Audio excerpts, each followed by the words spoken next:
Tras acadar o apoio unánime da CEO, José Manuel Díaz presentaba hoxe o programa co que opta a presidencia da Confederación de Empresarios de Galicia. Di que non foi doado tomar a decisión, pero que é un firme compromiso nuns tempos no que é preciso. Entre os seus avais, o pertencer xa aos órganos de goberno da propia CEG. A la crisis económica, a la crisis social y a la crisis política se nos añade ahora, desde el mes de marzo, una crisis sanitaria, la pandemia, que para mí, como acabo de decir, es la tormenta perfecta. Yo soy de la opinión que frente a estas crisis los intereses particulares no nos llevan a ninguna parte. Soy de la opinión que en este momento lo que prima es el interés general.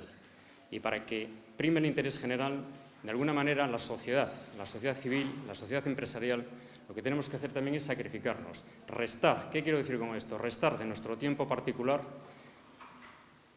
restar de nuestro interés particular para realmente contribuir al interés general. Implantar un código ético na Confederación de Empresarios de Galicia, promover a contribuir o diálogo social, reivindicar as administracións públicas políticas activas de emprego e promover a responsabilidade empresarial son algúns dos puntos dese programa deseñado por Díaz Barreiros e que define como unha alianza estratégica froito da unidade empresarial. Nese programa non faltan alusións á situación actual.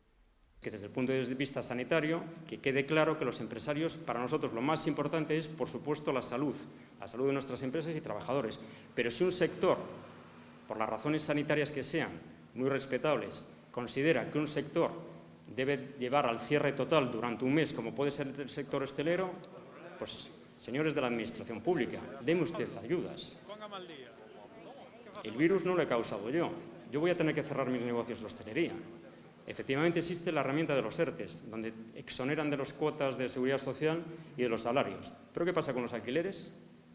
El propietario de un bar, un restaurante, un pub, una discoteca que la tiene alquilada, ¿qué pasa con los impuestos? Porque tendrá que seguir pagando la contribución, tendrá que seguir pagando un mínimo de luz, un mínimo de agua.